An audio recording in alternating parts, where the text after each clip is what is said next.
रूस के पास अन्य मिसाइल है। अभी हाल ही में वो ध्यान दे रहा है TU-160M बॉम्बर पे, जिसकी तुलना अमेरिका के B-21 रेडर से भी एक तरीके से की जाती है। अब जब वो TU मिसाइल पे ध्यान देता है तो ये अमेरिका के लिए भी चुनौती की थोड़ी बात है। हालांकि अमेरिका के पास भी बहुत से मिसाइल हैं।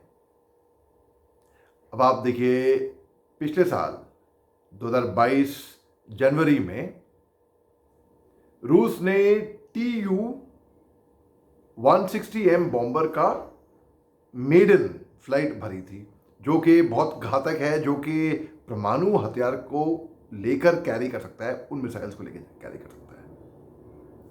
अब ये अमेरिका के लिए चुनौती है ही है, लेकिन देखिए, और रूस ने अपनी जो मिसाइल्स की जो रुख हैं वो और थोड़े शिफ्ट कर दिए, या डराने के लिए या धमकाने के लिए, या वो अलग बात है, वो तो वक्त बताएगा। लेकिन वेस्ट की तरफ, यानी कि अमेरिका, यूके की तरफ, नाटो की तरफ।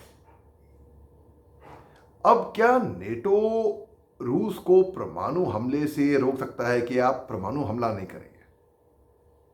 पता नहीं, वक्त बताएगा। लेकिन सबकी तो कोशिश पूरी यही रहेगी कि रूस परमाणु हथियार पे इस्तेमाल ना करे, उनका प्रयोग ना करे, क्योंकि फिर ये बहुत घातक बनेगा। अच्छा, अब इसमें सवाल एक और ही आता है, क्या अब वक्त ये आ गया है कि अमेरिका और रूस आमने सामने लड़ेंगे, होंगे? भाई, ईमानदारी की बात है, मुझे लगता नहीं कि अमेरिका अपने बूट्स ऑन ग्राउंड रखना चाहेगा, क्योंकि अमेरिका की वैसे ही बहुत सी कैजुअल्टी हो चुकी है। पहले भी जब उन्होंने वॉर अगेंस्ट टेरर लॉन्च किया था, तो अफगानिस्तान में जब उनके ट्रूप से रातों रात वो ले गए थे अपने ट्रूप उठा के वहां से। इस दौरान एक बहुत ही दिलचस्प डेवलपमेंट बनी है। भाई, हुआ यूं कि एक रूसी एरोस्पेस साइंटिस्ट हैं, ये दिसंबर 2022, मतलब अभी तकरीबन 2 महीने पहले अमेरिका गए। इन्होंने अमेरिका से असाइलम मांगा है, यानी कि उनसे शेल्टर मांगा है, मेरी रक्षा करना, मैं रूस जाऊंगा नहीं, ज़्यादा नहीं है, लेकिन मैंने रूस के कज़न बेस में मैंने खूब तैयारी करी है। मैं जानता हूं उनके TU मिसाइल्स के बारे में, जो जैसे कि TU-160M हो गई, कई सारी, तो मेरे को पूरा मालूम है उनके बारे में। तो मैं वो टेक्नोलॉजी आपको बताऊंगा। अमेरिका काफ़ी कुछ जानती तो है उनके बारे में। अब बात ऐसी है कि अपग्रेड क्योंकि वो करते हैं ना, क्योंकि वो अपग्रेड करते हैं और वो आगे अपनी टेक्नोलॉजी बढ़ाते हैं। इस टेक्नोलॉजी से अमेरिका को भी फायदा होगा, क्योंकि एक तरीके से उन पे जासूसी हो गई। आप समझ लीजिए कि उनके ऊपर जासूसी हो गई, तो अमेरिका को भी फायदा होगा। और उन्होंने ये भी बोला है उन एरोस्पेस साइंटिस्ट ने कि भाई 2018 से लेके 2021 तक उन्होंने काजान बेस में काम करा है।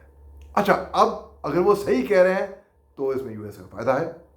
तो काफ़ी क्वेश्चनिंग हुई, FBI ने भी उनको इंटरोगेट करा, और कुछ मालूम नहीं। लेकिन अब तक अमेरिका का ऐसा मानना है कि जो कुछ उनके साथ इंट्रोगेशन करा है वो काफ़ी क्रेडिबल उनको लग रहा था। तो अगर ऐसा मान लिया जाए तो फिर आप देखिए, जासूसों के जरिए या कुछ भी, अमेरिका के पास भी रास्ते हैं मालूम करने के लिए कि अच्छा, आगे का दुश्मन क्या सोच रहा है। अब वक्त बताएगा कि रूस परमाणु हथियारों का इस्तेमाल करेगा, और नाटो कहां तक, कब, किस हद तक सक्षम रह पाएगा इसको कर्टेल करने के लिए।